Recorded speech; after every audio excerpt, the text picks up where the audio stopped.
Hello, Hello, how are you? I'm well. Playing around on Gov Deals. Oh, okay. They have pistols. They have all kinds of stuff. I never saw Glocks though. Hello. Hello?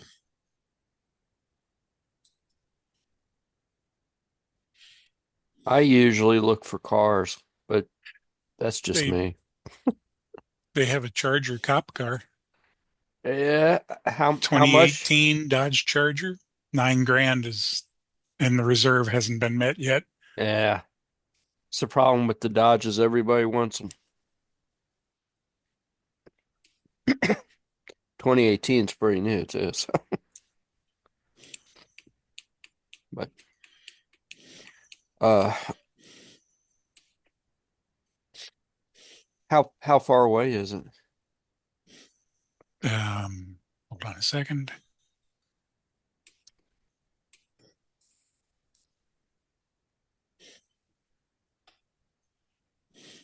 What?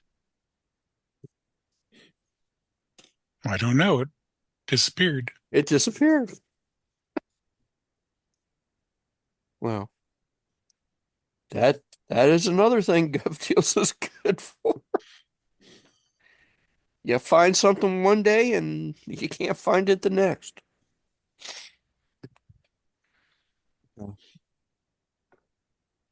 I told it to do 50 miles from my house and just kind So, of odd what all's showing up. so from me, probably within 100 miles, 70 miles, something like that. That's not bad. I was looking at one in Cleveland and Oh, it was going cheap until the last minute, and then it went from like 1,500 bucks up to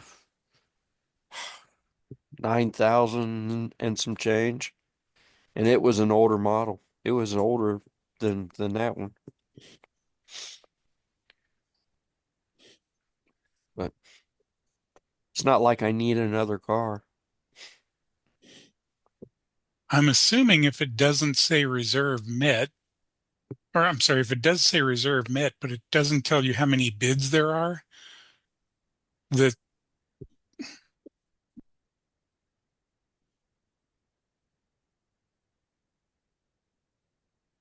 Did he freeze? town and I, no, Oh, I'm kind no. of warm actually. no, I think you stopped there for a second. Yeah, your Oh, video froze. sorry. It was, This is a 2008 Chrysler Town and Country with 230,000 miles on it.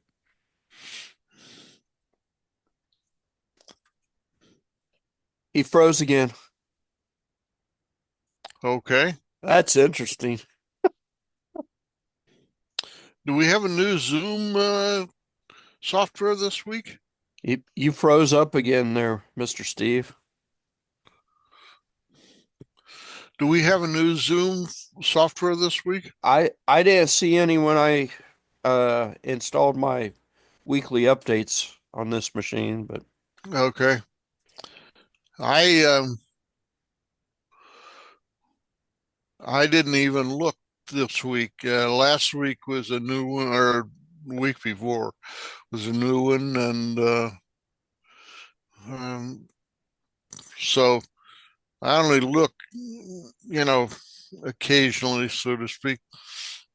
well, I fire this machine up the night before the meeting and let it do the updates, and then I uh fire it up just before the meeting and check for updates again because that's happened.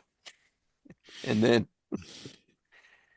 I usually just let it update, and I didn't see any new Zoom, so it's possible I missed it, but I don't think I did. I don't think it installed a new version.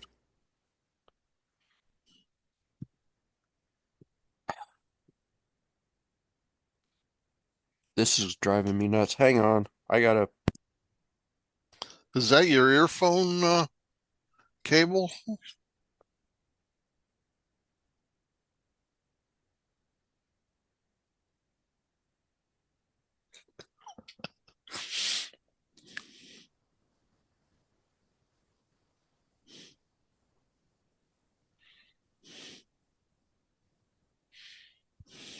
Sorry about that. My cord was tangled and it was driving me nuts. Oh, um, I was if you're going by stuff from Gov Deals, um, you need to ask questions about the stuff. Um, and a lot of times the procurement officers won't really know the answer, but they usually do a pretty good job with getting you the information for the cars because the cars cost quite a bit of money. So,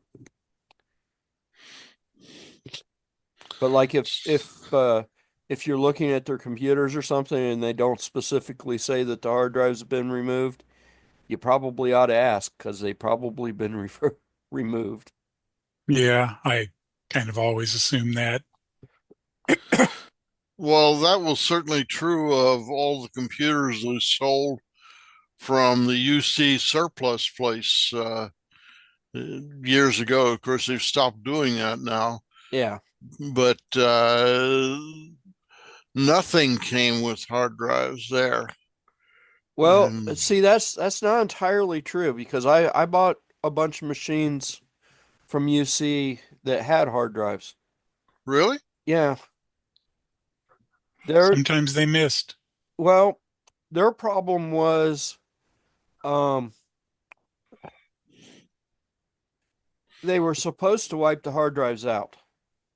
Either write all zeros to them or, you know, basically you're supposed to get it with no operating system.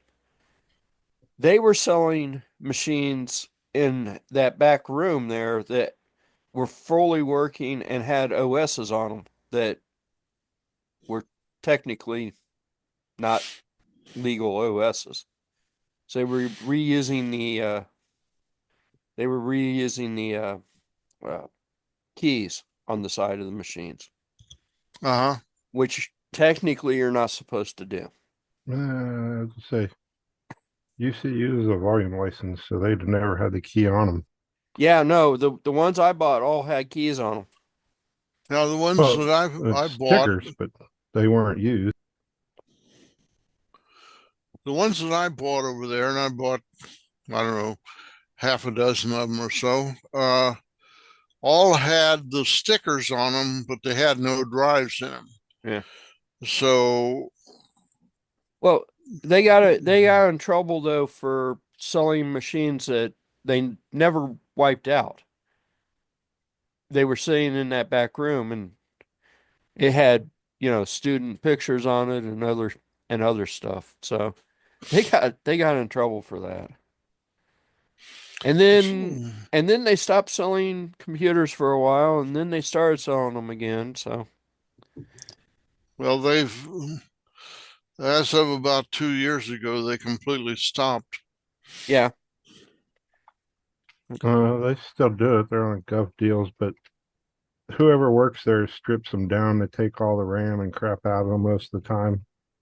It's Yeah, really risky.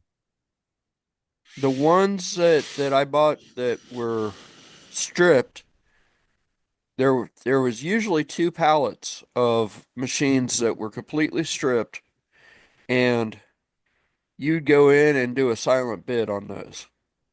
You go and you could look at them and all that, and Well, then like, you put a silent bid on them.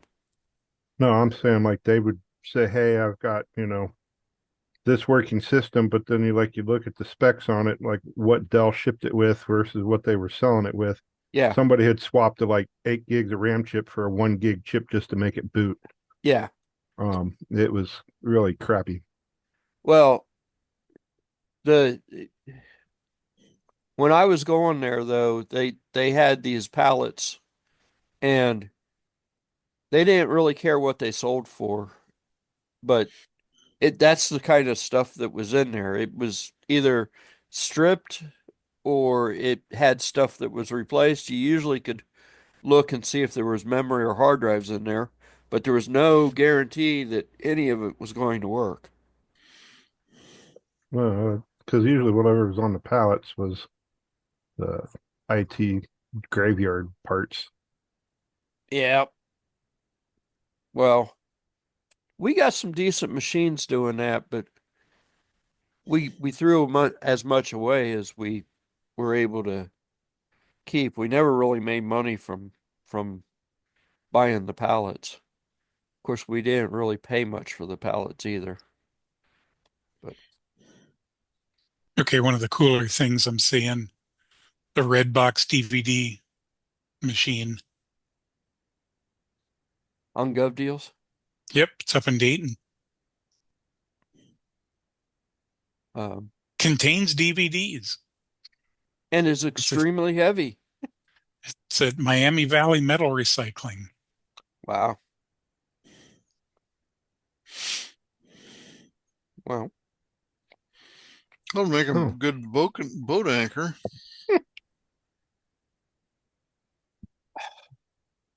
I know some Krogers around us were giving them away when Redbox went out of business. They if you could put it in the back of your truck, you could have the stupid thing.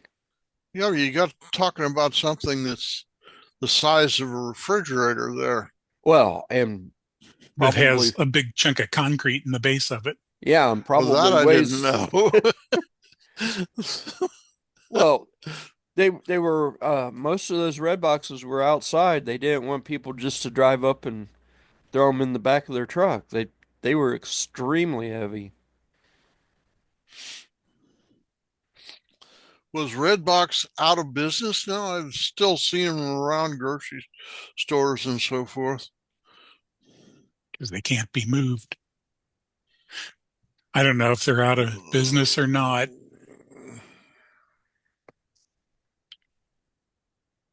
Did they sell them full of tapes or full of CDs? Uh, Now my understanding, it was what 6, 8 months ago. They filed Redbox, for bankruptcy in June of 2024 and yeah, ceased operations in July. they went out Okay. of business and they just kind of abandoned all the assets. Huh. So stores were left to deal with the red boxes that you couldn't collect the money out of. They I didn't have a have the set of keys keys for. for them. Well, there you go. There may be money in there. I, They all used credit cards though, didn't they? yeah, I don't Uh, think they had a cash box. yeah, Yeah. that's my recollection. I think there's one up here at the CVS at the corner, though. I may drive up there and ask if they want it disposed of. Make it go away. Yeah, What would you do with it? I've still got DVD players. It's got at least 4 copies of every DVD. It's got usually 350 titles in there. There might be Hey, something in there I haven't seen. you can find them on eBay. The the red boxes on eBay, Huh. but I don't know how well they sell because they're so freaking heavy. I mean, Well, the concrete can come out, and then you've got something that might be worth $4 at a scrapyard. well, on that scrapyardy note, anybody know any place that pays well for computer junk?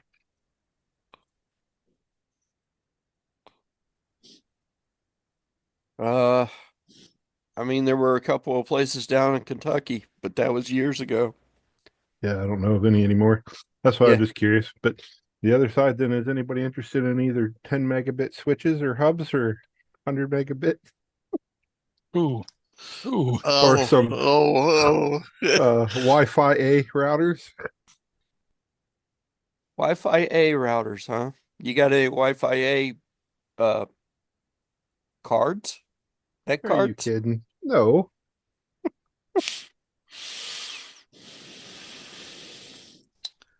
There's some I got no use for antique any of that. link system. They might be B's on a couple of them.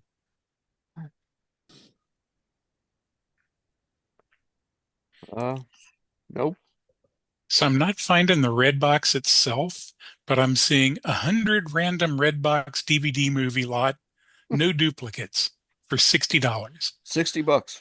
60 cents per DVD. So somebody has just stripped them out of a box, a red box, and put them up on the market. Yep. Well, if they got them for like they did like what Steve said. They went somewhere and said, "What are you gonna do with that? I'll take it off your hands," and threw it in the back of a truck and then broke into it.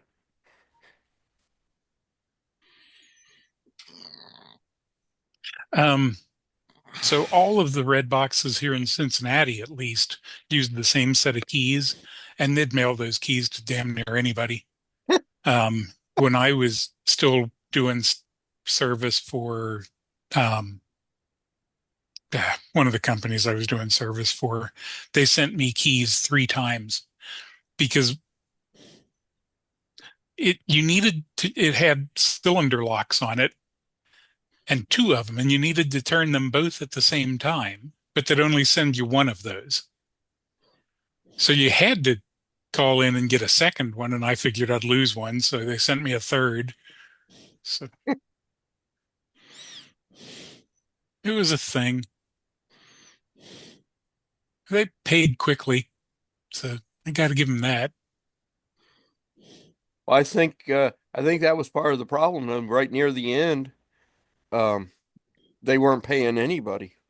They weren't paying the Mm. people that went and changed the DVDs. I read some forum somewhere that um guy who worked for him.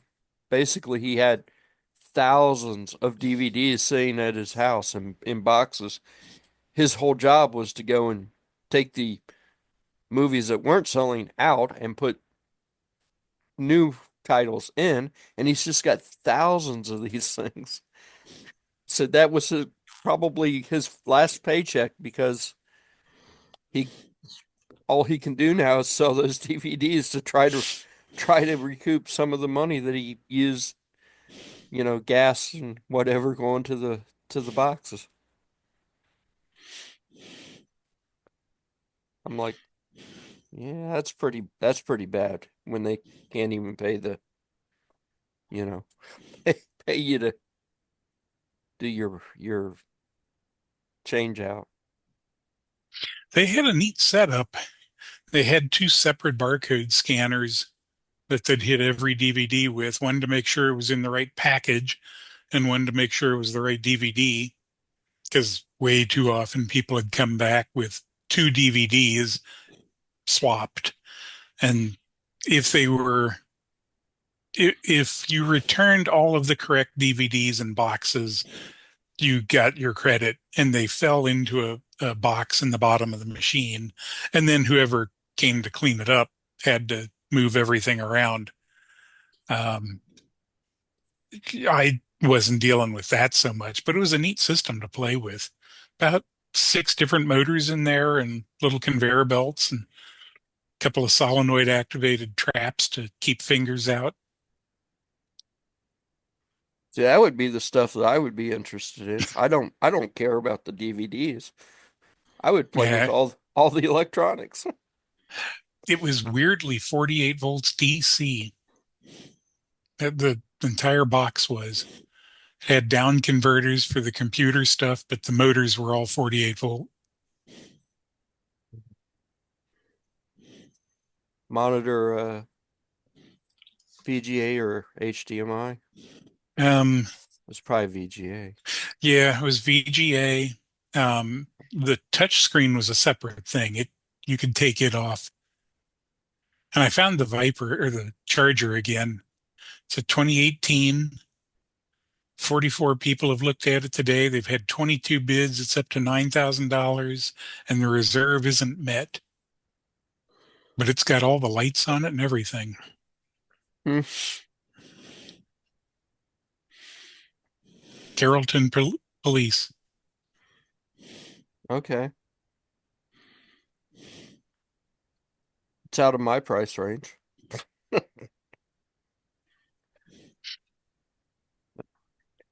Yeah, I was at Bessler's yesterday pulling parts. They got stuff there that's out of my price range. Yeah. I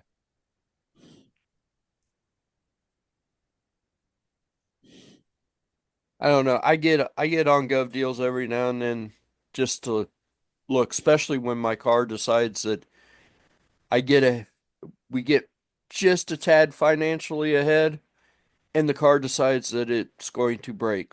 And then I get ticked and I start looking for other cars. Yeah, they know. Yep. Every single time we get just a little bit ahead, the car goes, "Nope, sorry. I'm going to go break now." And I'm like, rotten car.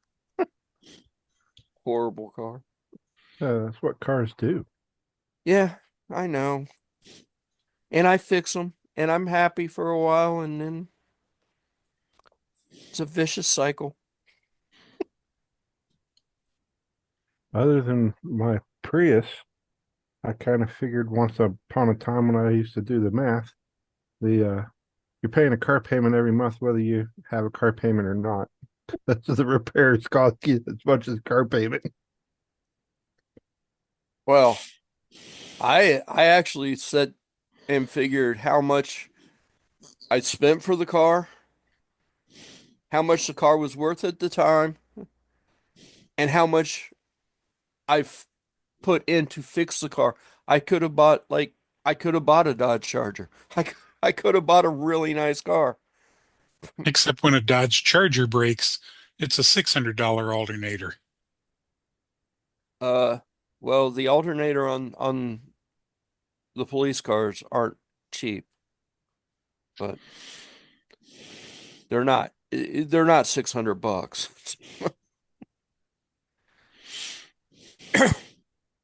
The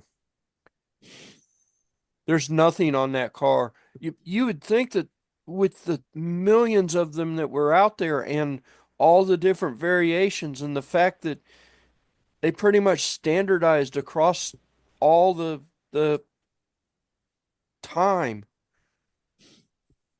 the parts would be reasonably priced and accessible. But no, that's not true. The parts are flipping expensive on those cars. It's because they were sold to taxpayer purchased But Yeah, operations. deep pockets. the basic car is the same car that the civilians had. It's the computer and a couple of other minor things that make it special. I thought there was special suspension and It's got a bigger brake package on it, a slightly different brake package, but it's really the computer. The computer is what makes it special.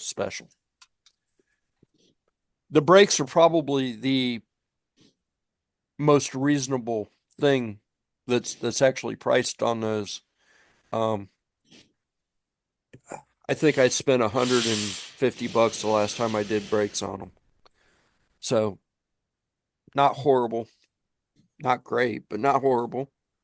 Um, but the computer, uh, The transmission was a big one. That was almost 2 grand, but I guess transies aren't cheap no matter what car you've got. Yeah. But certainly the police cars get a lot of abuse too. Yeah. The front passenger suspension, the shock, was bad. That was fairly reasonable. I think that came in under $400. But almost everything else, I had to replace the manifold on that thing. That was almost 2 grand. That was when I almost went, I just want a different car. The the oil pan had somehow or another got a big hole in it. That was almost $600 just for the oil pan. And that was the cheap one. That was the cheap oil pan.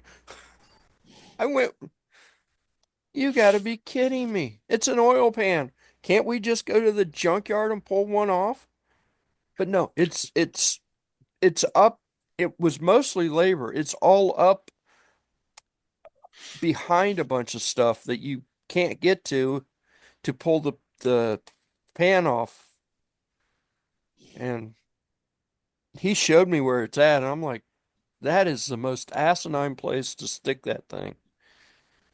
It's up behind a bunch of crap that you can't get to it. So how did you punch a hole in your oil pan? I have a feeling that it I have a feeling that there was a hole in it when I bought it. It just got worse as I drove it. Because eventually I got to the point where there's big puddle of oil under the car. Uh-huh. It always That's had, not good. yeah, it Yeah. always had it always used oil, but I figured, you know, it's an old car. It uses oil, and it wasn't using a lot of oil. It was using like, you know, maybe a half a quart between oil changes. But then one day I go out there and there's this huge puddle of oil under the car, and I'm like, so My wife managed to punch one by going over some railroad tracks where apparently there was something stuck up from the track. And man, uh, talking about using oil, you couldn't pour it in as fast as it came out the bottom. I mean, it well, was just like a hose pouring in the top and it comes straight out the bottom. At that point, we disposed of the automobile. the the Crown Vics have 6 quart oil instead of 5 quart. And when I got it down to the mechanic, it had half a quart left in it. And he was like, you can't drive this. And I'm like, I know. Fix it. When the manifold went out, that was a disaster. That car got really hot really fast.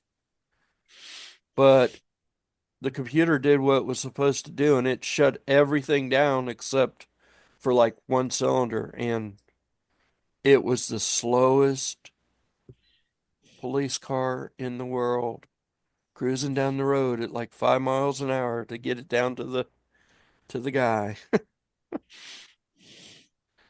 Barely any power.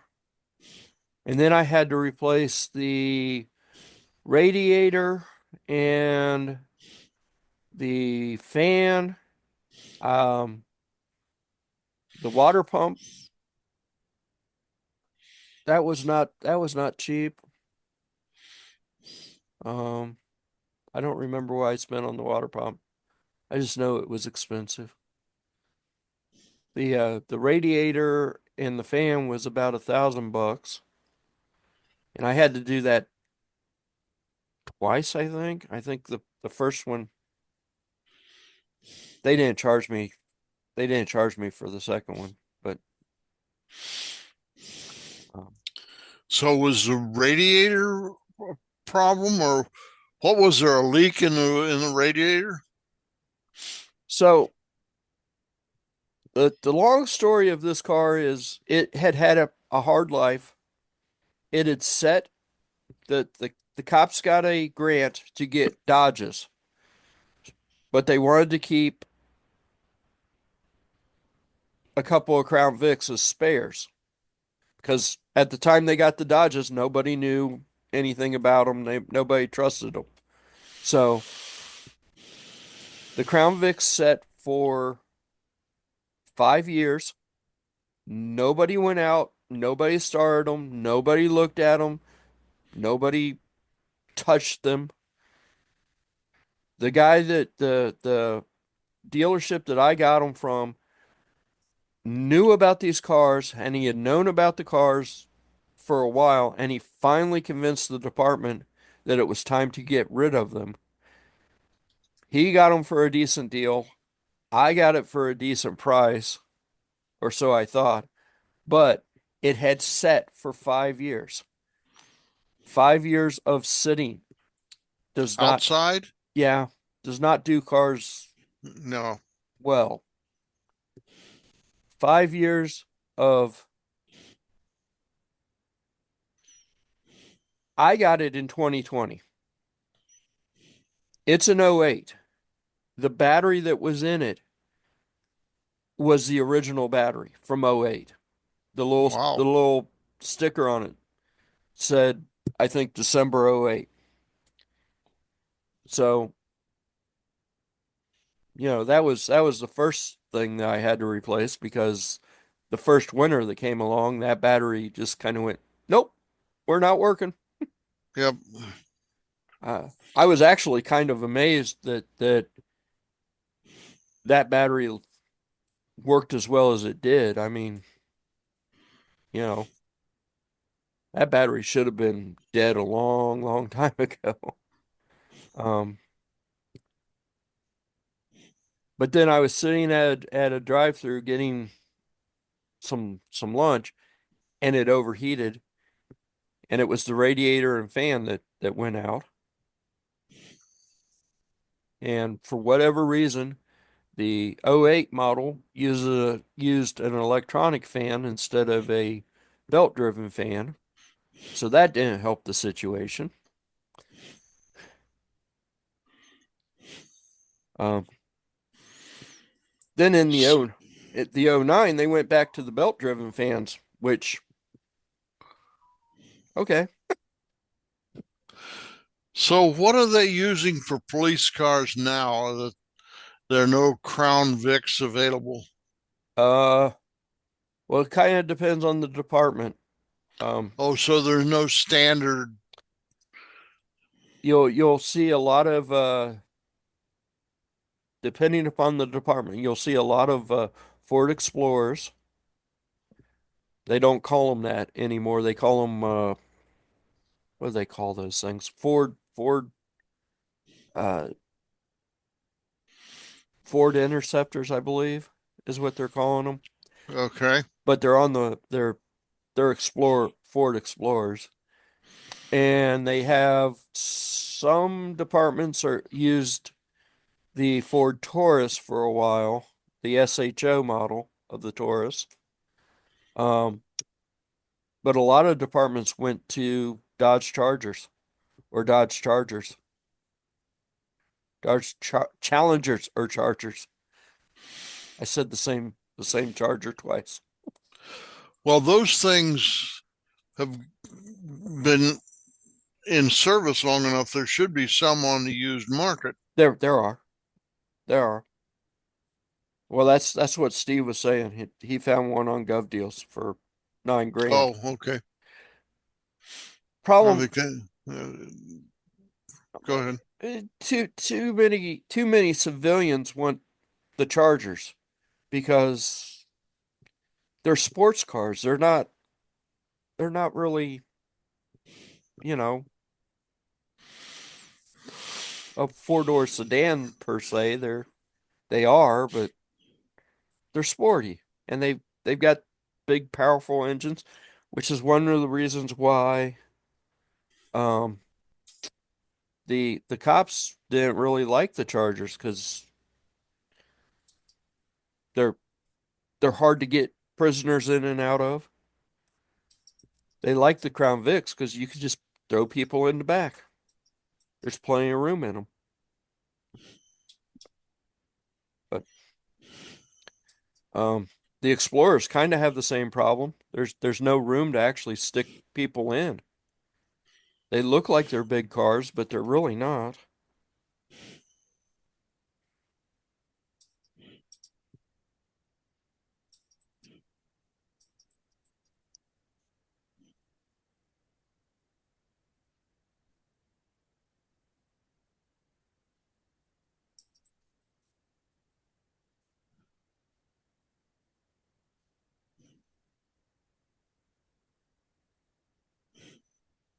Ooh, Cincinnati. What is this for? A lithium ion battery. Ooh. Don't think that it actually is. I'm not sure what it was. I posted that to see if anybody was sure what it was. AC pump.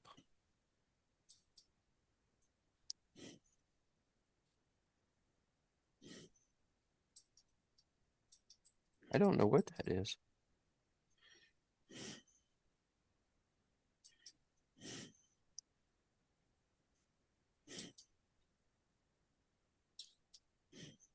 And a big, huge safe. The tape vault, we have two of those at Siemens that we're trying to figure out how to get rid of them. Well, they're in the middle of the data center, which has a raised floor, and they're sitting on concrete pylons. Of course. They poured the floor, dropped the safe in, and then built the building above it. There's no way to get the thing from its little concrete island to safe concrete. You cannot move it across those raised floors. So they're going to need to take out everything we need that we're keeping, then lift the raised floor, drop it off of the pillar. So now it's sitting 2 feet lower, drag it over to the nearest door and somehow figure out how to lift it up a couple of feet to get it out the door. And let me guess, they ain't light. Oh no, that's a fire safe. It's mostly concrete or plaster. I don't know.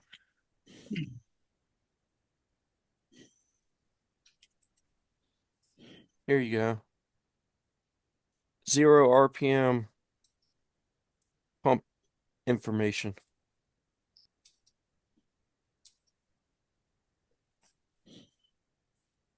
Oh, that safe is at Butler Tech. I've used that safe. They've had that thing since I was a student there. Where's Butler Tech? On Route Route Route 4. 4. It used to be D. Russell Lee Vocational School. It's now Butler County Technology and Innovation Center. You notice they've got the same problem though. They don't have any bids on that. Yeah. Anybody want to help me move that thing? Nope. Well, thought I'd ask. Sorry. So round numbers, I'm thinking that thing is probably about 5,000 pounds. I knew well, I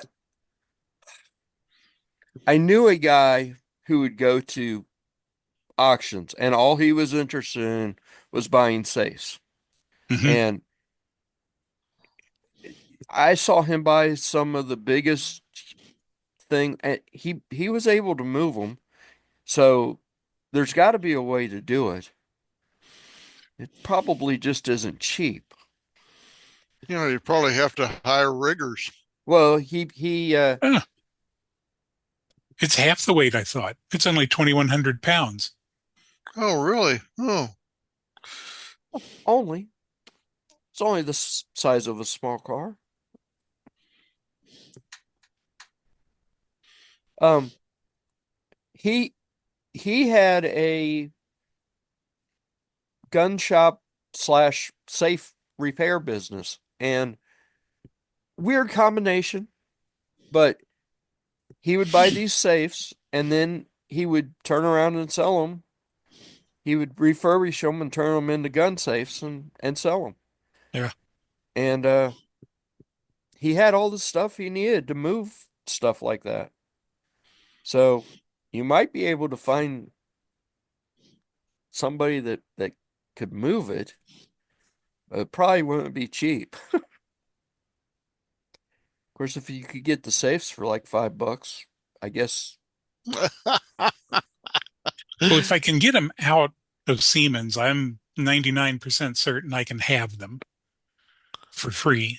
And we have two of them. They're a matched set. And they're currently both open, even though nobody knows what the combination is. I know how to set a safe combination. And if they're only 2,100 pounds,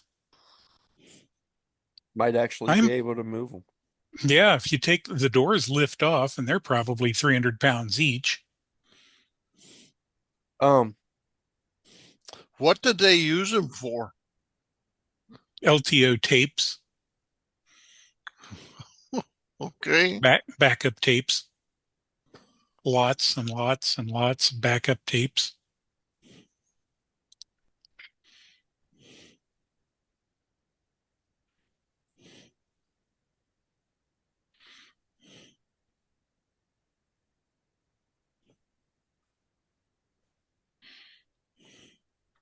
uh-oh. And these are fireproof? Oh, yeah. Yeah, they're very highly rated. And 20 cubic foot.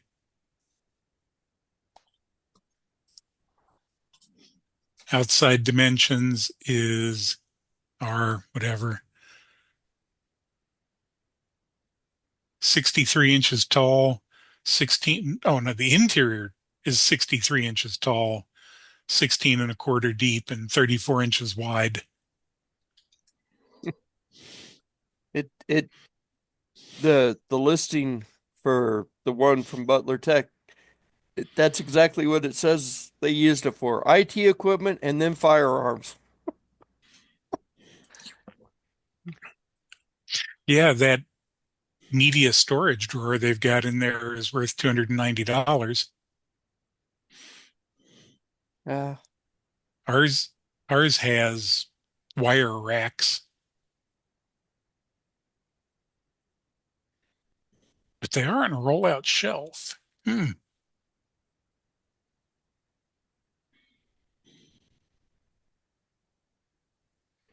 It also was available with hanger bars for tapes.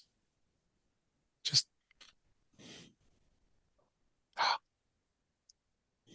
and cartons for aperture cards, which I'm assuming are Hollerith punch cards. Mm, yeah. Holds 1,368 aperture cards for that add-in.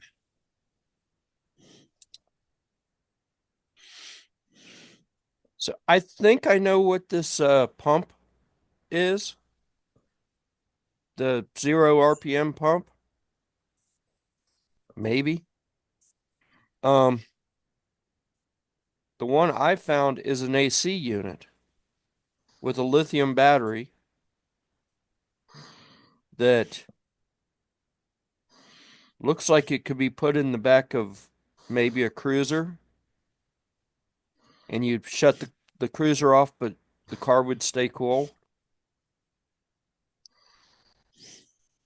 I've had to have piping going outside.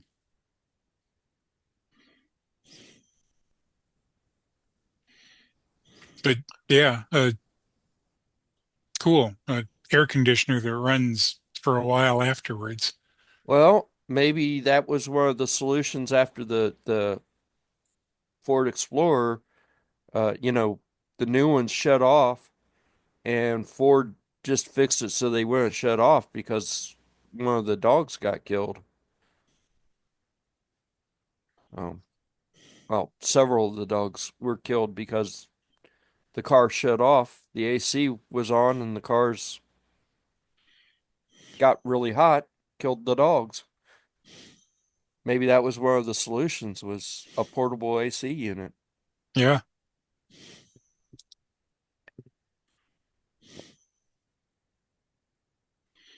I know Ford finally just in the computer, they just flipped the bit so that the car doesn't shut off. Kind of doing the opposite of whatever. Maybe that's like an AC unit for an EV. But it does say it needs to be charged with a, well, it says it could be charged 12-volt shore power. So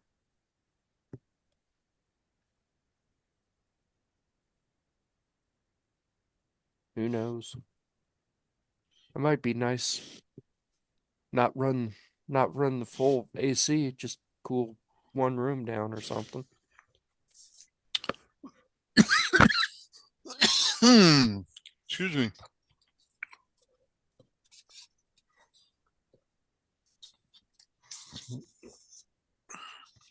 It's only $20.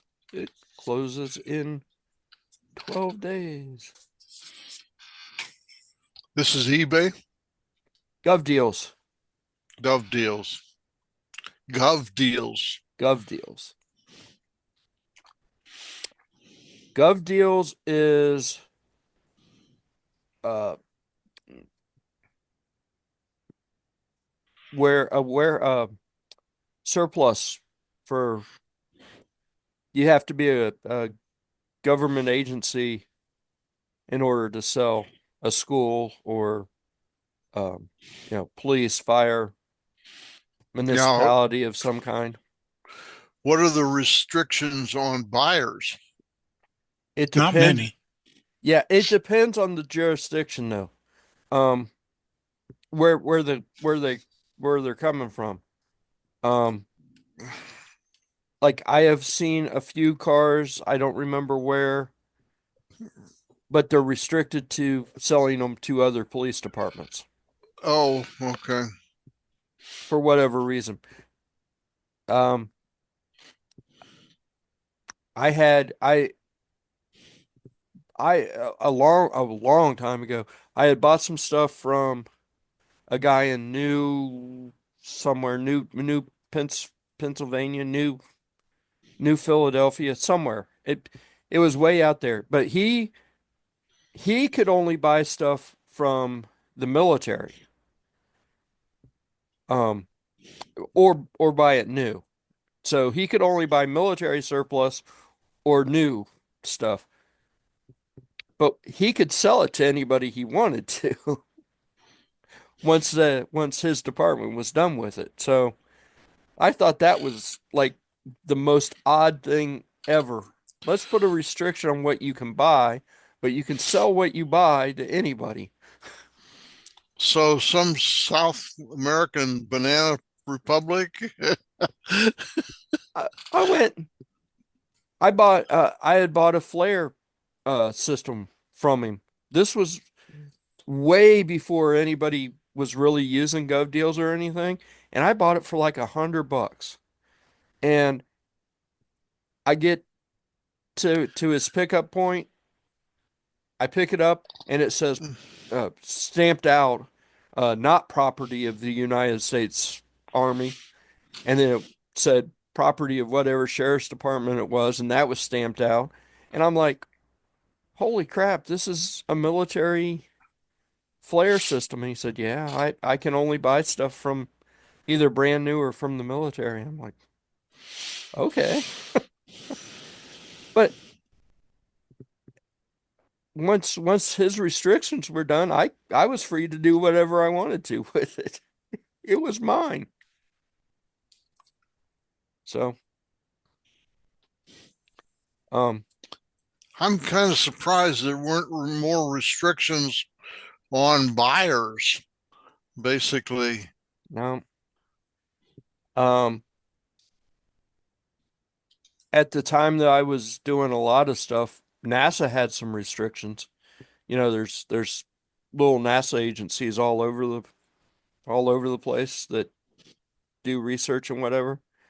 They had some weird restrict. We bought some stuff from NASA one time, and getting into even a non-secure location just seemed like such a pain in the butt. It it just was a pain to deal with. So we never bought anything from NASA ever again. So maybe that was their restriction. We'll make it as hard as we possibly can for you to get into our facility to pick up your stuff. They had but there all kinds of government stuff. I bought from Florida. I bought some stuff from a research place that was down on an island. And the only real restriction to it was you had to show up to pick up your stuff when the island was open. Well, one road going out to this island, and it was a long drive to get out there. But the island basically closed at like 5 p.m. and the road shut down. It would go one direction one way and one direction another way. So you had to show up during a certain time.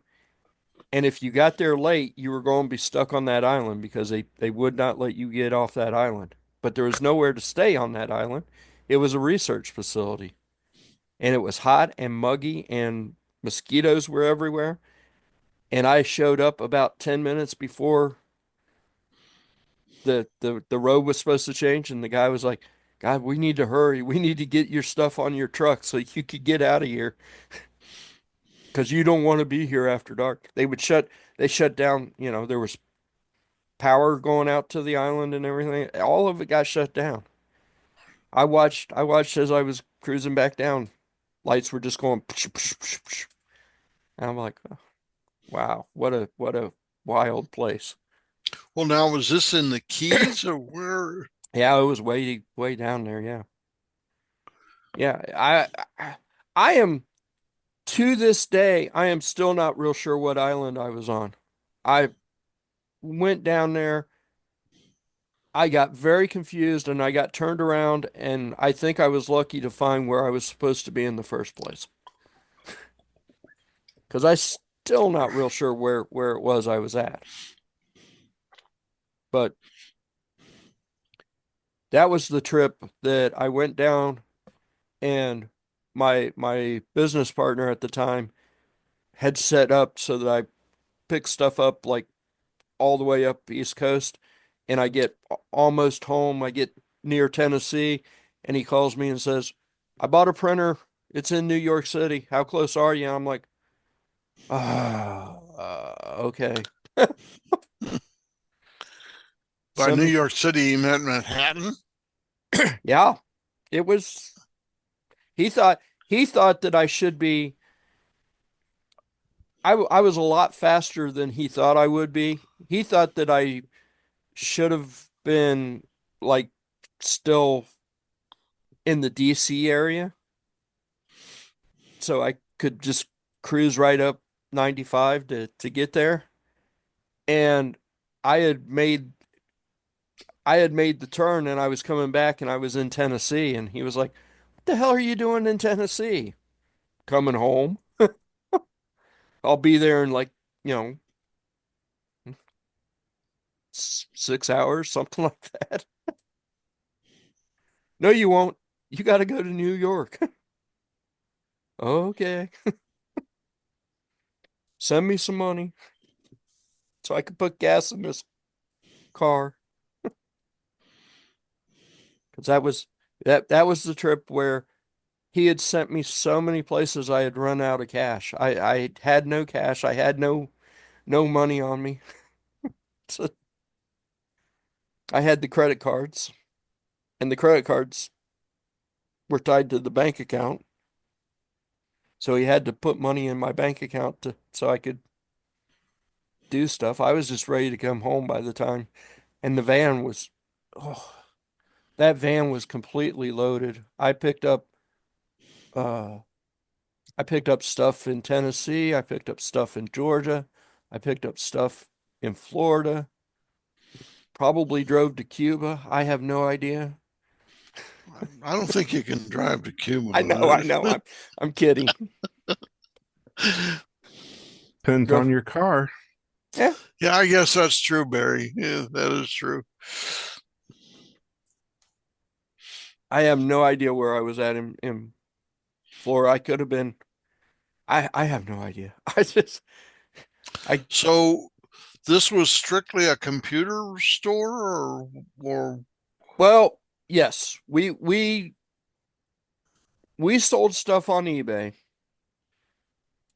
We fixed computers. We sold computers. We didn't just limit ourselves to buying computer stuff. We bought electronics to sell on eBay. okay. Um, and my partner was crazy into large format printers. He loved these large hawking printers. He would Like the fix, chain drive printers? oh, whatever, as long as it was like 4 foot long, he was happy.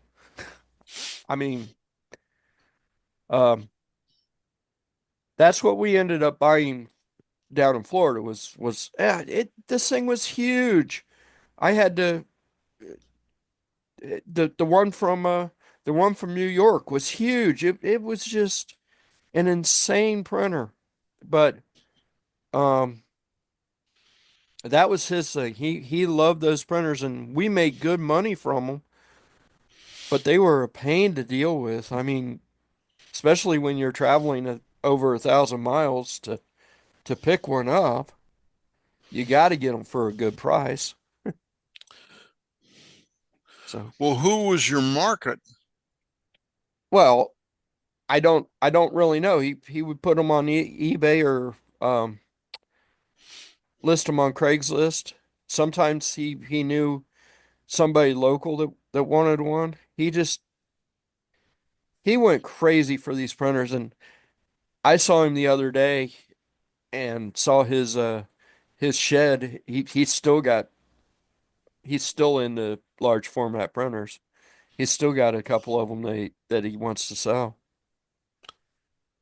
Now, is he still a partner to you, or No, no, with the computer shop dissolved long ago. But I mean, he's still my friend. So well, no, I was curious if you were still had a business on the side to do that. no, no, no, no, Now, no. do you have to repair these generally, or were they? So m- if you got them from the government, you are taking your chances. Most of the time, the people selling them aren't in IT. They don't know anything. They don't really know what's wrong with them. If you bought them from like the people in New York, they had a complete history of that printer. They knew everything that was going on with it, and um, they guaranteed that one to work. Um, so it's kind of a crapshoot, but yes, I mean we knew how to repair them. We bought that one printer from somebody here in Franklin that for whatever reason in HP's infinite wisdom they put plastic parts in for the for the one thing that you actually pull on all the time, the thing to latch it down and tell it that it's there. Um, and that broke. So that, I mean, if you know what you're looking for or looking at, some of that stuff's easy to fix. Some of it's not so easy to fix. Um, it's Mr. Ray. He's in town, or looks like he's in town. I don't see a seatbelt on him. And Vicente, Greetings.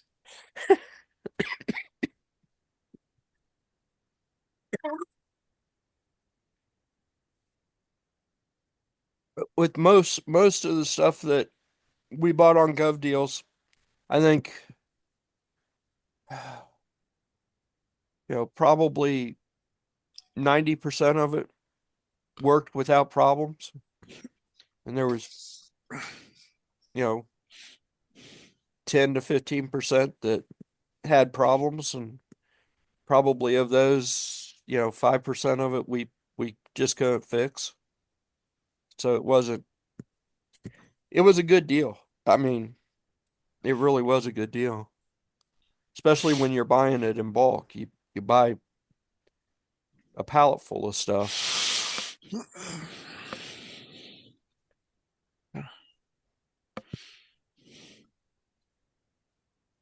Ray looks bored or tired, Yeah, I'm tired. Sleepy. sleepy. Oh. So you've been off the road for a while? 16 hours, something like that. Really? So where was the last trip? New Jersey. Um, northeast edge of New Jersey. Um, just another machine delivery. I was supposed to go to Brooklyn, and the guy I called, just like my day before prep to make sure, hey, I'm coming tomorrow. What time do you expect to be there? Who will I talk to when I get there? All that crap. And the guy says, hey, we don't have electricity. Oh, That does me really? no good. I cannot deliver a laser machine, do setup calibration without electricity. So canceled that and came back. Um, So do you already have the laser on the truck? it was on the truck, and I was in New Jersey. I was only 2 hours away from the delivery, and he, basically had no choice but to cancel. And so I brought the laser machine all the way back to Ohio. And yeah, it's a waste of my time and my money and everything, but could have wasted another day. I think I would have stopped at Harbor Freight and gotten a generator. There you go. It's set up. You plug it in when you can. Nah, his argument, because I do make other suggestions, and his argument was like, when you leave, these little modifications that you do, we're not going to be able to keep them this way for another 3 weeks. So while we're waiting for this special electrical drop and all that stuff, my employee is going to forget how to use the machine. I'm like, oh my gosh, he's just everything's going to fall out of his head. He's not going to remember anything. So, like, here's your alternative. I'll come back in 6 weeks to install the laser machine. And he's like, but we need the laser machine so bad. Like, well, you should have had your electricity ready. So I'm not even gonna argue with the guy. So this is not a power failure. This was, he didn't have the building wired up for the laser. Right. Well, he had 110-volt electricity to his heat press. He had 110 to his thermal printers and sublimation printers and to his computers and for lighting. But he didn't have the 220 voltage necessary in the location for the laser machine. I was like, I could use 2 extension cords and create 220. If I can find the right outlets, I can get an extension cord off of the right leg. I can get an extension cord that might be plugged in somewhere for the left leg. I'll bring them together. I can have a common neutral, and then the two different hots can produce 230-volt single phase. If I had known that he had this problem, I could have brought with me like a little buck transformer to boost it from 110 to 220. But this guy was so self-confident that everything would be ready by the time I got there, and it didn't happen. And um, but it was, he's an Orthodox Jewish guy. I told him, I said, yeah, I'll trust you. I believe that you're gonna do it. I love you. Okay. Um, so I was like, hey, you tell me this is gonna happen, it's gonna happen. But if you're intentionally doing this to upset me, you're gonna go to hell. According to your own religion, you're gonna go to hell. And I'll play it that way. And he was like, all right, well, I'm not doing this on purpose. So And um and Ray said, I feel your pain. I just had 440 dropped in my warehouse. oh no, I got 483 phase put into my building. And yeah. And Carol's selling my services. I don't even have time to play with the machine and really understand how it works. So, but I'm back there. I get to go back there and play with it later. Then she's trying to sell another laser machine that I got. That's like I don't have this thing finished converted or laser tube tested, and come to find out that the laser tube's bad, and it's a special laser tube. I'm like, yeah, I'll just stick a standard laser tube in there. Well, it means I got to design a mounting bracket to hold our standard laser tube into their machine. So, like, thank God I got a 3D printer, but now I got to learn how to pause it in the middle of a project so I can insert a 5 nut. So, um, it's a post processor extension modification that tells it to stop at a certain millimeter of height, and it pauses, moves the head out of the way, and then you just insert whatever nuts you need to. So I get to learn how to do that.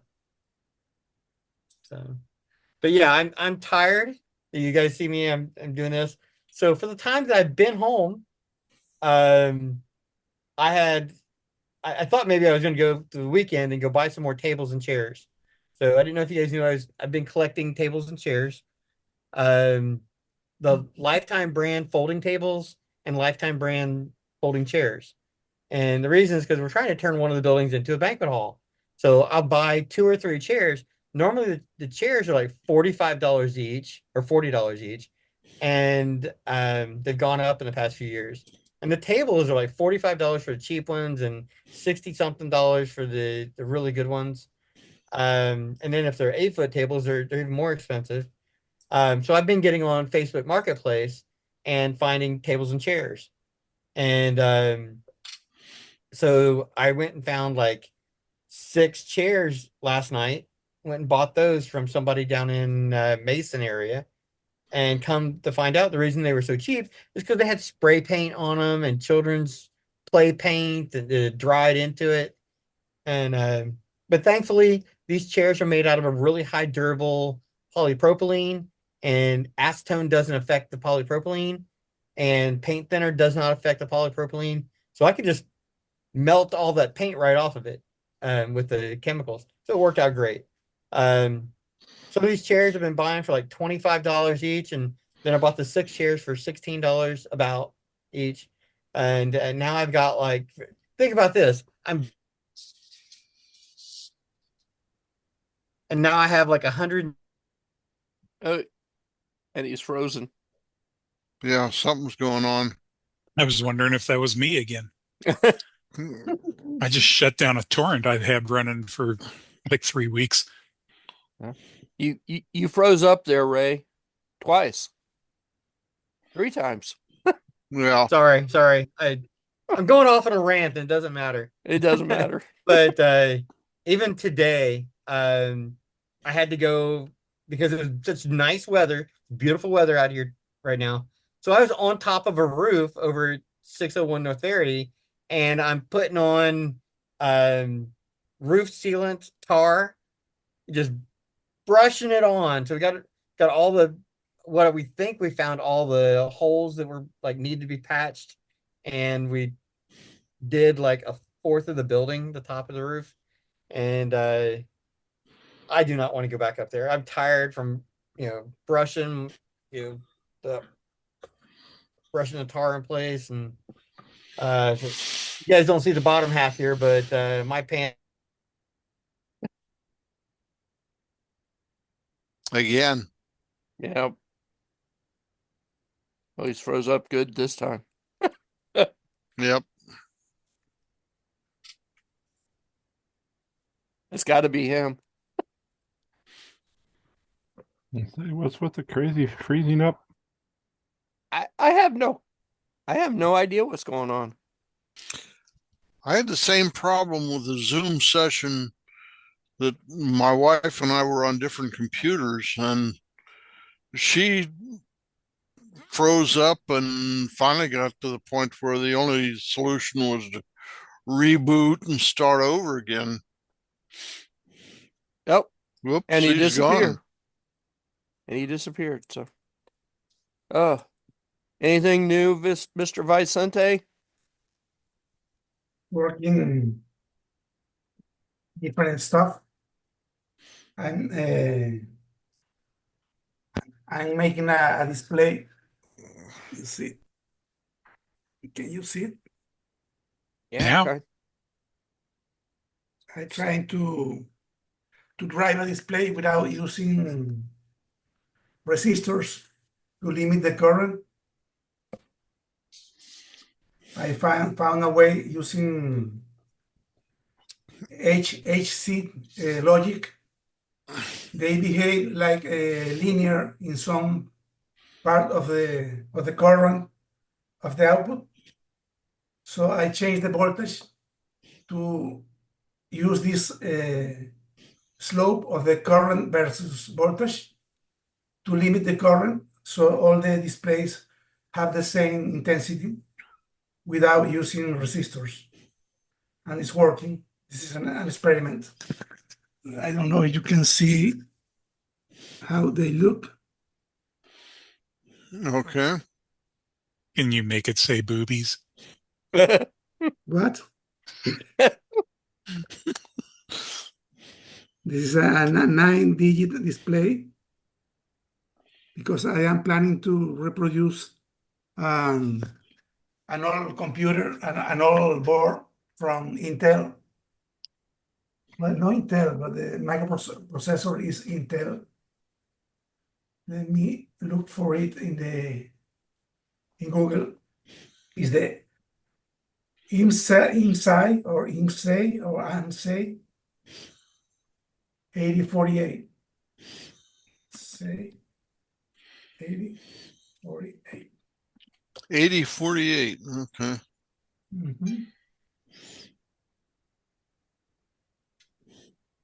Let me look for pictures, images. Okay, here.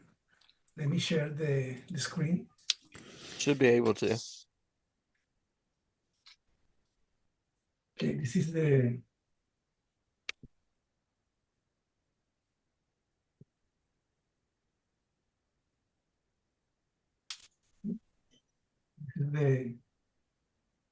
the INSEE A48 control computer. So it uses a display, a bubble display with 9 digits. So I'm trying to reproduce the driving circuit, but without using resistors. This is the actual board of the controller. They have schematics.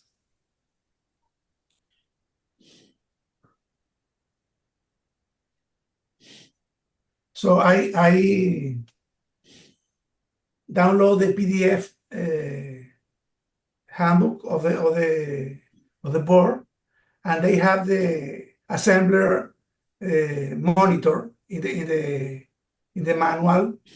So I use OCR online translator to convert all the assembler to test. and then using a cross assembler, I reproduce all the ROM code. So next time I will testing the ROM with the actual chips. I hope it works. Check it. Can you still get an 8048 processor? Yes, yes. I have a lot. Actually, in Xenia, 2 years ago, I bought a cane of chips, 10 of them, for $20 or something. But you can find a lot of them in eBay and also in AliExpress for less than $2. They are cheap. Depend on the offer, but you can find them. Let's see this.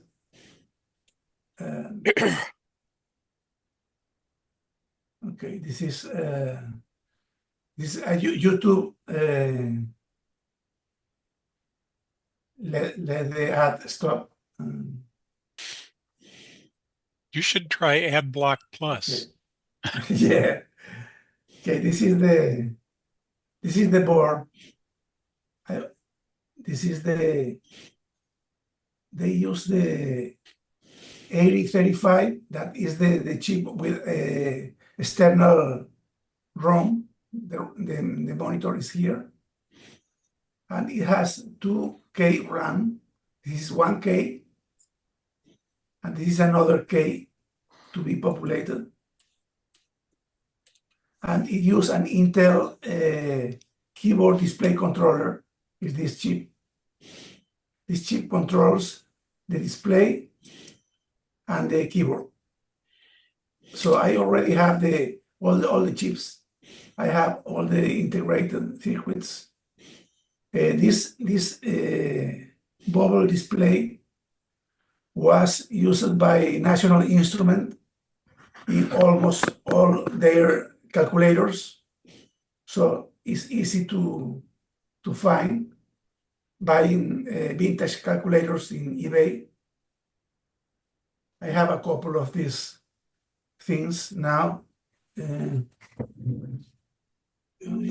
a box somewhere. I'll show you later. So this board was used to make home projects to control trains or temperature lights or whatever. It has 4 relays here and 1 additional relay here. The Intel family has this chip is a expander.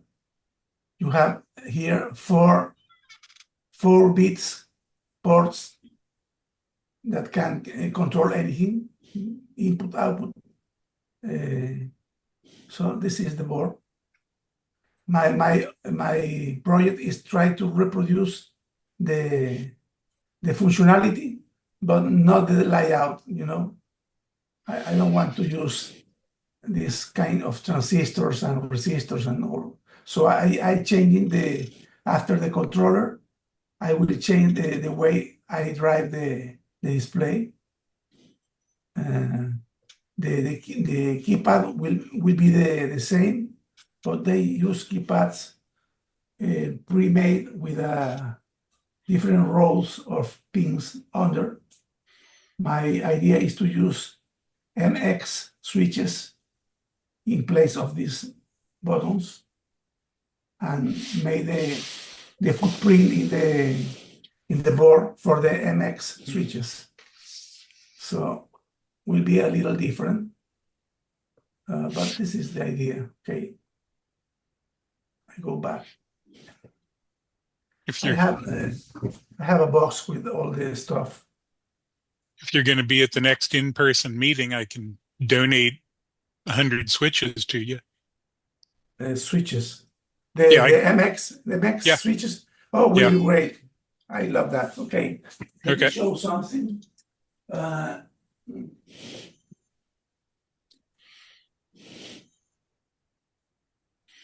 So I bought a Texas Instrument calculator, and I removed the same display.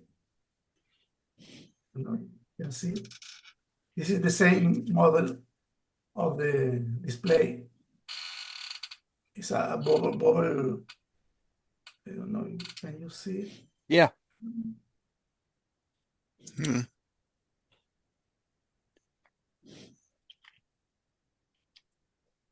There it is. Okay. Yep. This is a 9 digits display used in the Texas Instrument calculators. But this thing is hard to find and it's expensive. So I am planning to use the 3 of these displays. Mhm. They are cheap and easy to find. So this will be the difference.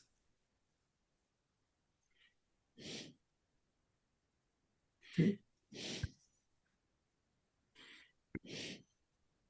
This is the Uh-huh. Those are 7 segment digits. yeah. And you have to use also the point, the decimal point. Oh, okay. There it is. Okay. Who makes that? What? Who makes the LED display? Oh, yeah, there is like 10 brands with the same footprint. It's Oh, very okay. very popular, you know. You can buy by individual displays in pairs or in 3 or in 4 in the same package. You have all Okay. the combination of them, and they are really cheap. So my idea is to use them instead of this thing. Maybe I'll make the both footprints in the board just for fun to have. Actually, I did it in here in the footprint here in the translation is the same one. Maybe I will try to test this, but I hate to solder this thing, so I will pull up the base of this in the calculator. It's some kind of connector that you use pressure to insert the display without soldering it. So I am planning to extract the base, the plastic base with the contacts from the calculator.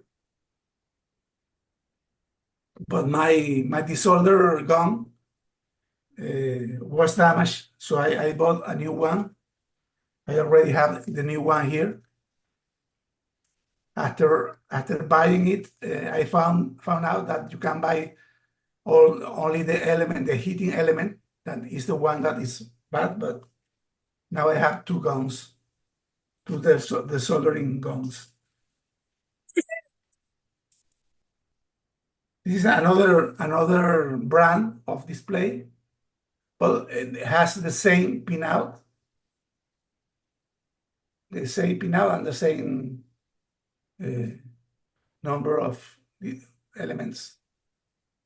This one was taking off from a calculator, a different brand. I don't remember the brand of the calculator, but it's a very old calculator from the 70s. This is what I'm doing. Those were My very idea, popular. yeah, my idea may be to use a footprint of the Arduino shield in the board, so you can use different shields to make experiments with the old hardware, you know, instead of using a breadboard or something. You just buy a different shields and plug in the replica. This will be the replica, maybe I put a footprint on the board to use Arduino shields on it. Just an idea. I was trying to use a couple of keyboards, but I rather like the idea of the MX switches.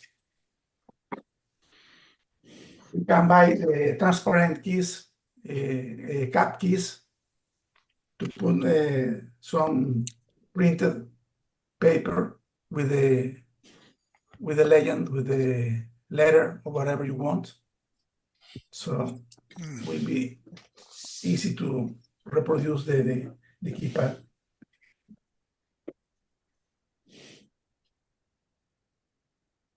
That's it.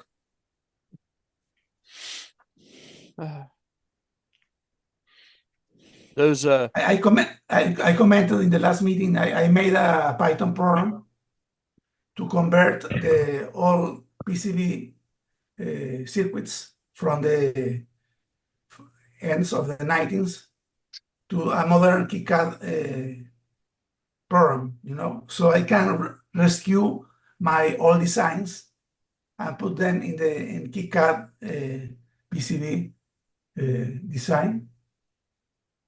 I already did it with one design. It was very helpful because you can import all the tracks, all the connections, and you only need to put the chips over the tracks, and all the circuit is working. When you check the netlist, works without errors. So it works very nice. I can show you let me show you this.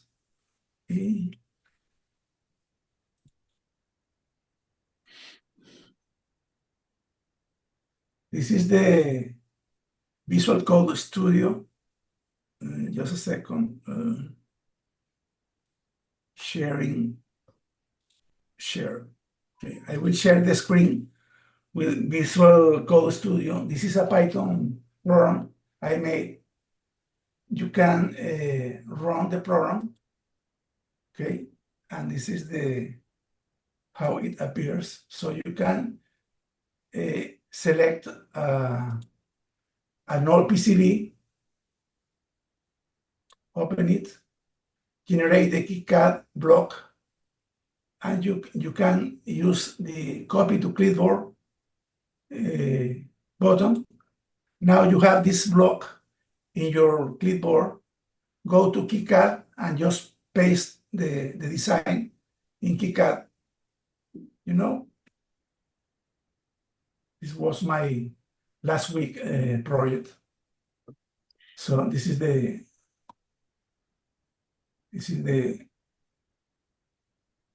Python program. I don't really program in Python, but with the help of AI, I asked for every part, and I reproduce every problem. I solve every problem. You ask Google how I drive a user interface, and he brings you an example. You just copy the sample in your program, modify several fields or whatever. I ask how to save a test file, how to copy a test file in clipboard. Every question has a code, an example code you can use. So you will be passing a lot of code in your program, and it really works fast and nice. See how to select a file in your computer. You put a button that calls the function that open your file explorer. You look for the file, mark it, open it. Now you have the file in your code, in your environment, and you can split the file and do whatever, analyze, do some reverse engineering of the format, and just create this graphic. Each line of the file produce a different segment of the line. So after you understand how the file is made, you can reproduce everything. I can go to just a second. Yeah.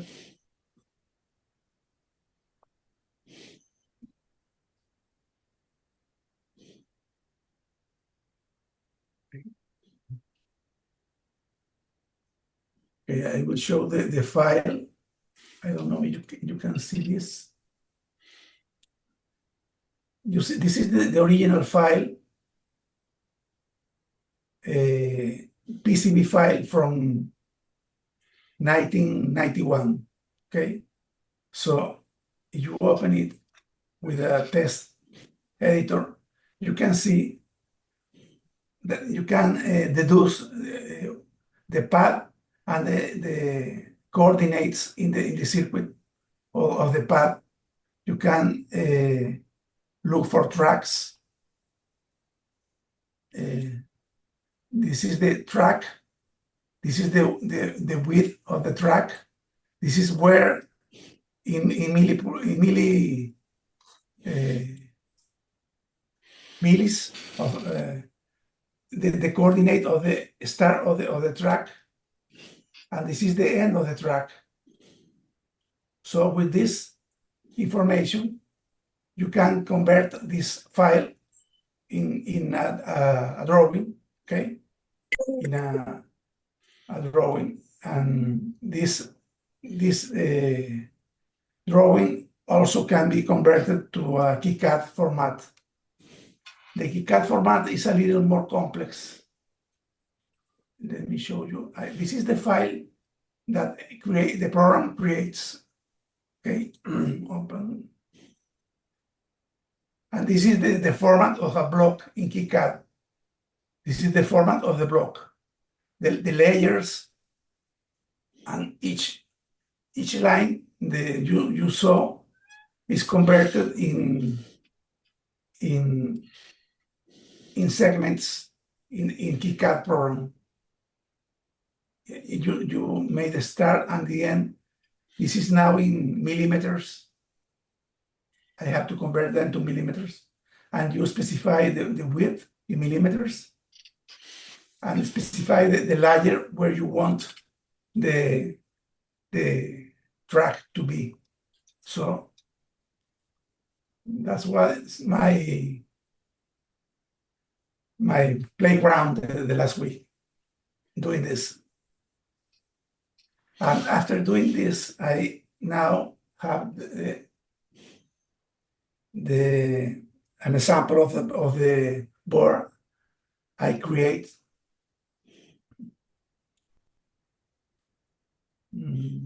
Yeah. This is a EEPROM emulator.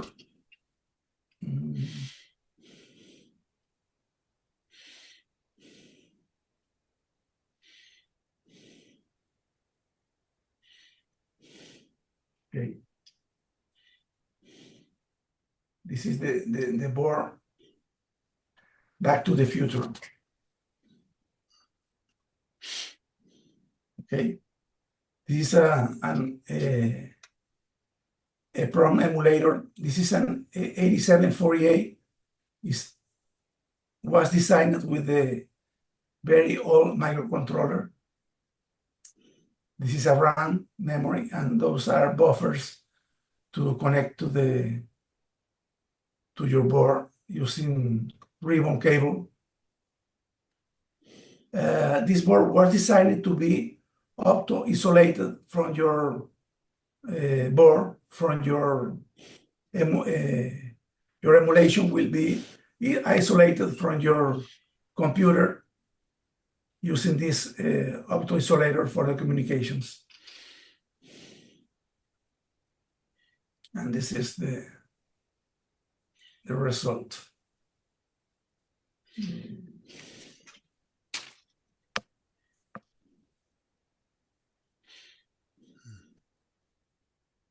Can change this to make it looks more realistic. Okay, this is the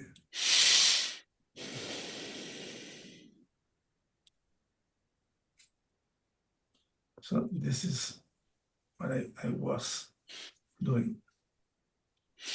And I have a picture of the original board from 1991. This is the EPROM emulator.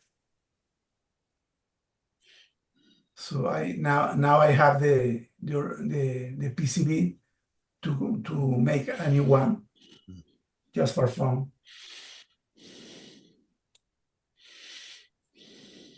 And this is it.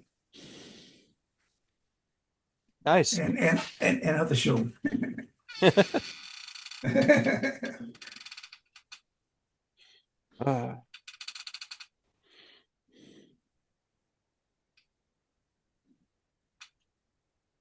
I was trying to buy the M5 stack motion, but I am not decided because I have all the parts in different bags of the same thing, you know.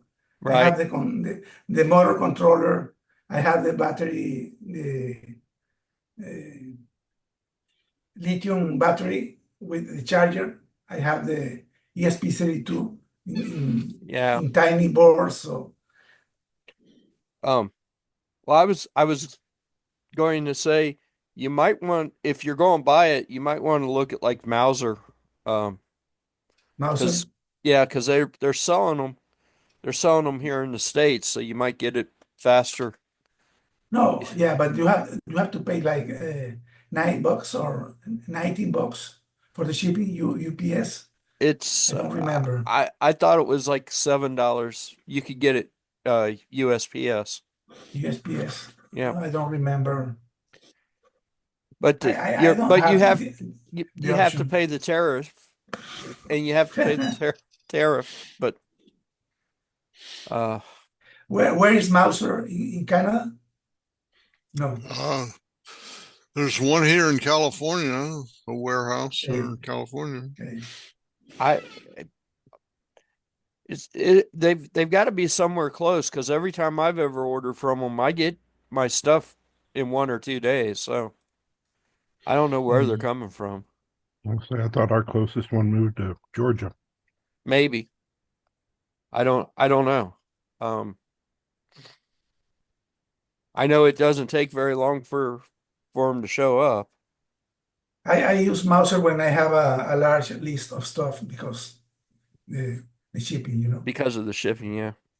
Well, that's kind of what I'm waiting for is I want more stuff. So the shipping isn't so bad. But then the tariff will be higher. But I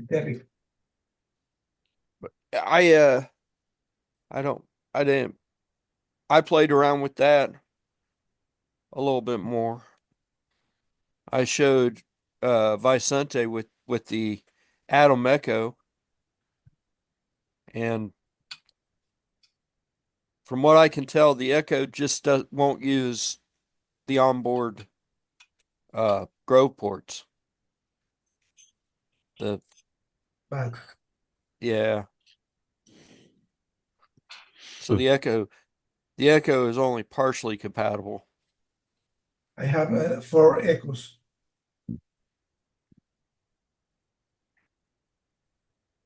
You guys see the virus in the Adrenos, or not virus, but the hidden instructions on the one series of Adrenos with like a Chinese backdoor built into them? Did you read in the Bluetooth? Did you read it? This is the ESP32. Yeah. I think that there is no problem with that. It's debug code that's in there. undocumented debug code. Dun dun dun. Dun dun dun. Yes, I agree, Ray.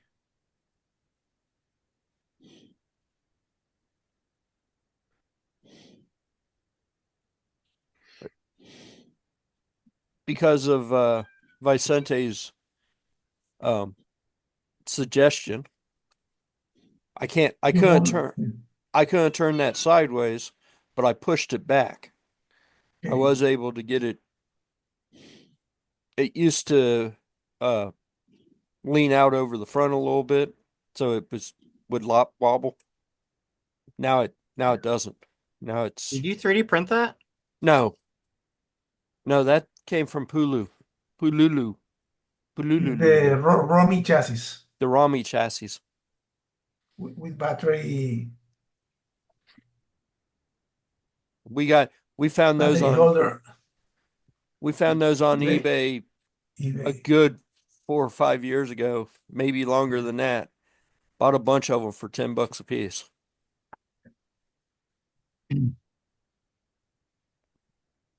But and I still have a bunch. But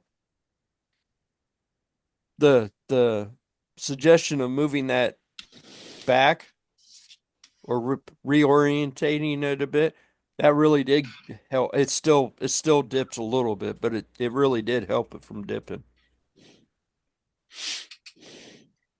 So that's really all I played with this week. I messed around with some old code for a weather station. It's outdoor temperature because it is way hotter in here than what this says. It says it's 73 outside. Yeah, it's a good day.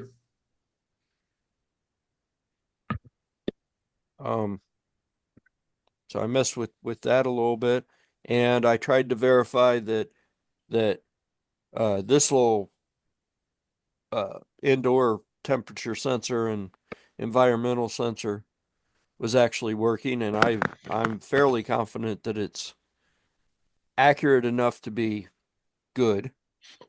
It's probably not accurate enough to be industrial, but it's accurate enough to be good.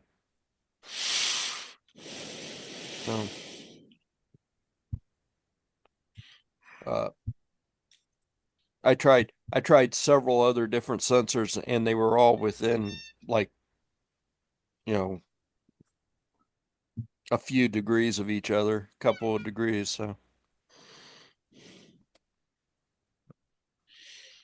now I'm going to probably move this and 3D print me a mount or something for it for the round, and then have the round display, and then you can just turn it and This see other things. humidity and temperature. It's pressure, Pressure? indoor air quality, What? air quality, humidity, pressure, and temperature. So it's a multi-sensor, and that Oh, air quality. How much is the sensor? it was $20. Oh, okay. It's a serious thing.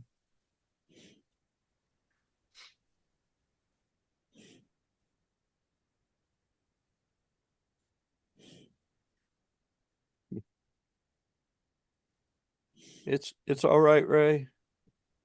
It's all right.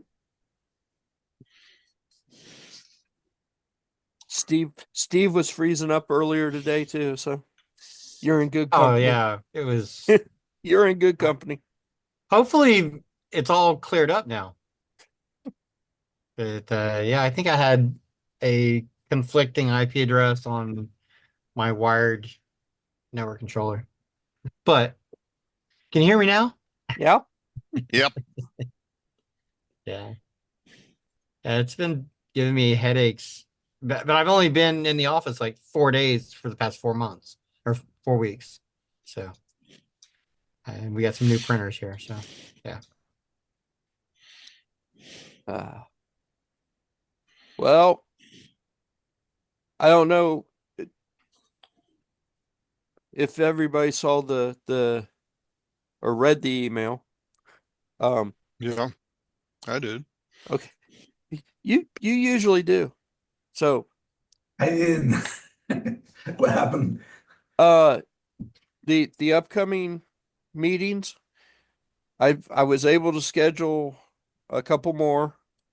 Um, the one in May, the first one in May will be a 5:30 in-person meeting, 5:30 to 7:30. So it's At half, midpoint? yeah, midpoint. It's a half hour Okay. later. And then instead of scheduling longer, I just scheduled a little bit shorter for the second week in May. Um, so it's 5 to 6:45. Um, May 8th. And then in June in at Westchester at midpoint, we're back to a normal 5 to 7. Um, I scheduled ahead because we still need to try the Mason Library one more time. But if I didn't schedule ahead, then we'd be in the same situation we're in now. So Yeah. so I tried to schedule ahead. We'll see what Mason if Mason's any better. I'm was actually kind of thinking maybe Mason would be better in the summer when there's not so many kids in there. Maybe that's the problem, but Mhm. we'll try it again, see what Okay. happens. And that would happen in April 10th would be Mason. So, and April 3rd we're in person, but we've still got a couple more virtual meetings to go through this month. But Okay. try to keep everybody on track because stuff changes. We don't like change, but it changes. Well, the email works fine for me. Well, yeah, you're in California. You're always virtual. No, but the communication through email works very well for me. Yeah. Yeah. Well, I'm going to be back there at least in Ohio. We currently are booked for flights on the 19th of April, Okay. and So, well, hopefully we actually get to see you again. We haven't actually seen you in person for a while. not Maybe. since COVID. Yeah. Yeah. Yeah. So, But I'll anyway, be traveling next 2 weeks. I won't be in the meeting. okay. I'll Well, be, I'll be close to Canada. close to Canada. Yeah, in San Juan Islands, north of Seattle. Oh, okay. Oh, it'll be a Let's state see. by then. Yeah. uh, In the 51 state. I like how Alberta came to meet about actually doing it. Kind of funny. Like the five Western Providence want to become Ohio's or U.S. states. It's kind of funny. that's that's crazy. I, I don't know. You Well, after everything they did to all those truck drivers and everything up there, I don't blame them. Yep, that's it. This is in Mauser. Yep, It costs 20. $20. Yeah. Yeah, Yep. that's cheap. I found that the library was a little tricky. It only really seemed to work when I used Platform IO. I don't think I could get it to compile with the Arduino IDE. But if you use Platform IO, it seems to work. So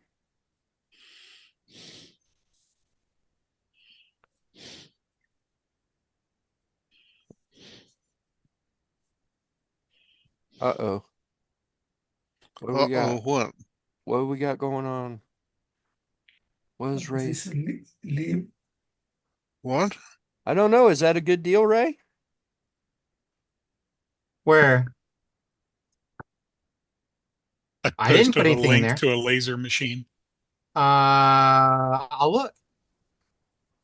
I'm thinking no. That's right out here by me. I'm looking. I don't know why it's taking so long. It's because you guys are all looking at it. Steve, I bought a box for my Raspberry Pi.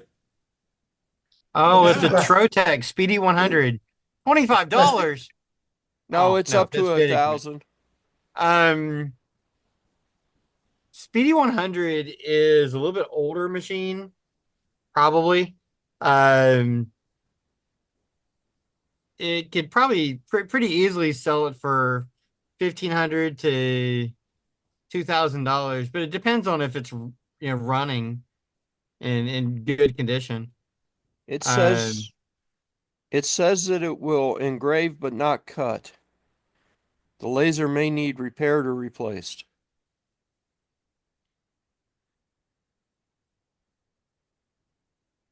where are they at?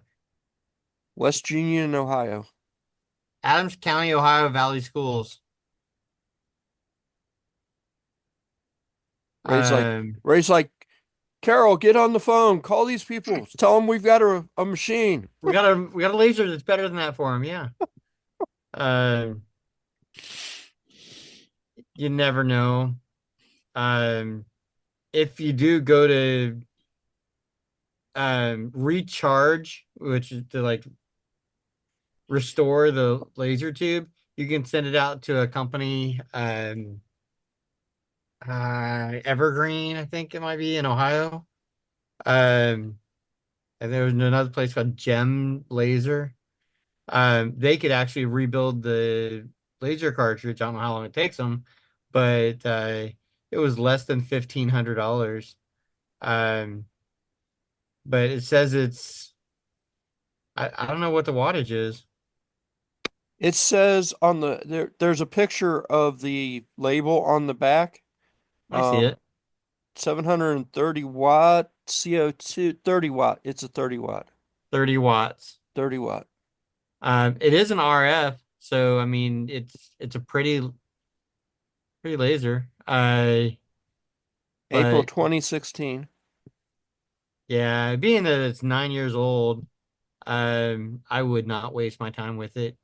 And I mean, I know that there's a lot of stuff from overseas, and the Speedy Trotec is not compatible with new technology software. So, it is what it is.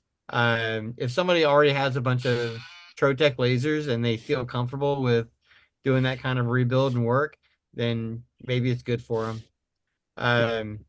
I remember I had a Speedy 100 9 years ago, and it actually had caught on fire, and I cleaned it all up, and I still couldn't get it to work. I ended up selling it for $1,500 as is on eBay. But now this one is, 8 years old, 9 years old, something. So, yeah. I'm just curious. How do they refurbish a laser tube? Refill the gas and resilver the mirrors? Um, well, they would disassemble the laser tube, the cartridge, and they can replace the mirrors and the lens that's in there if they're damaged. And then They seal up the cartridge, they'll put it all back together, and then there's a purge valve and some other stuff. So they'll actually pull a full vacuum on it. So our standard pressure for atmosphere is actually 14.7 psi. PSI G. Yeah. So that means from vacuum. PSIA, we're at what, 1 atmosphere. So, the from being, let's say atmosphere is 14.7, they'll pull a vacuum on it, and then they'll let laser gas into the chamber and bring it up to about 11 psi G. So it's still at -4 psia.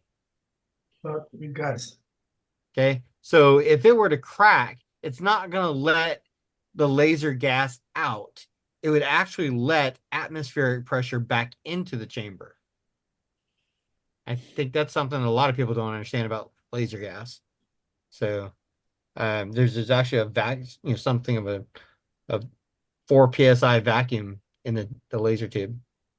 Is it the CO2 gas?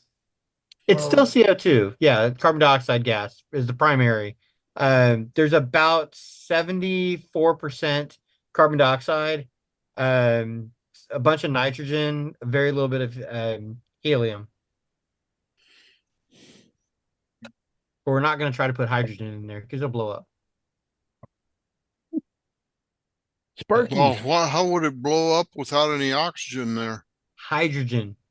I said, how would it blow up unless you also have some oxygen It's in more of a there? joke. Well, Oh, 78%. okay. Well, 78% CO2. There's oxygen there. And trust me, you put that much heat and energy into, because I mean we're putting a lot of electricity through it. If there was helium, hydrogen, it would ignite because it breaks down the carbon dioxide. So one way or another, it would ignite.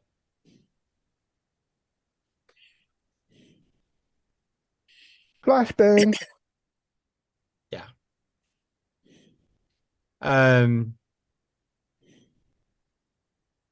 But yeah, I mean, it looks like a fun project. Yeah.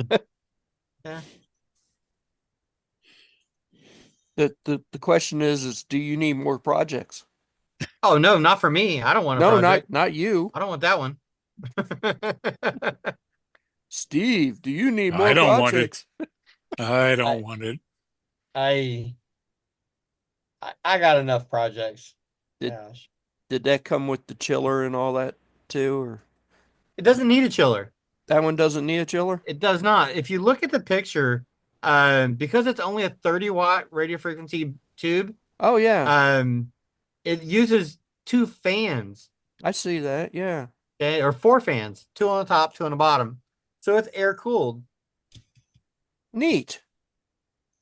Yeah. Hmm. Yeah. If you look on there's like a little grill on Yeah.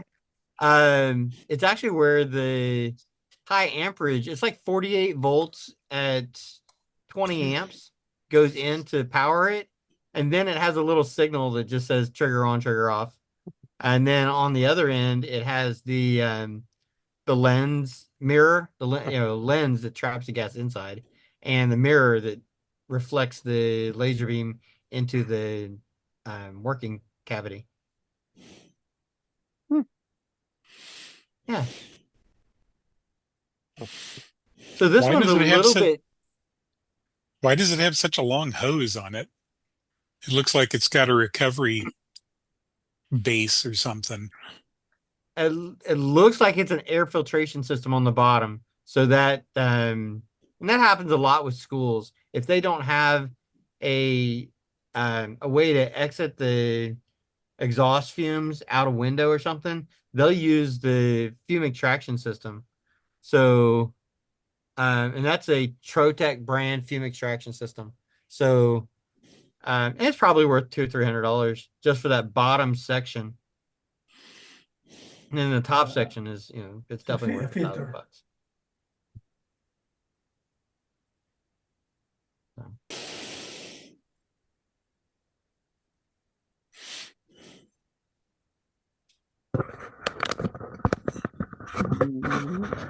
Cool toy. I don't have room for it. Could sit out on my back porch, but then it would be exposed to outside. No issue with exhaust. No issue with exhaust. Oh, well, Patty just came in here and it's 7 o'clock. So Ah, So think- what are we having for dinner? I have no idea. She came in, she looked at me, she waved at me and turned around and walked out. So Maybe you're going out for dinner. I have no idea. Apparently she came in a few minutes before 7, so she didn't realize we were still talking, I guess. But we're virtual next week, so hopefully I'll see everybody next week. Okay, Sounds good. have a good one. See you guys Okay. later. Good night. Oh. Night.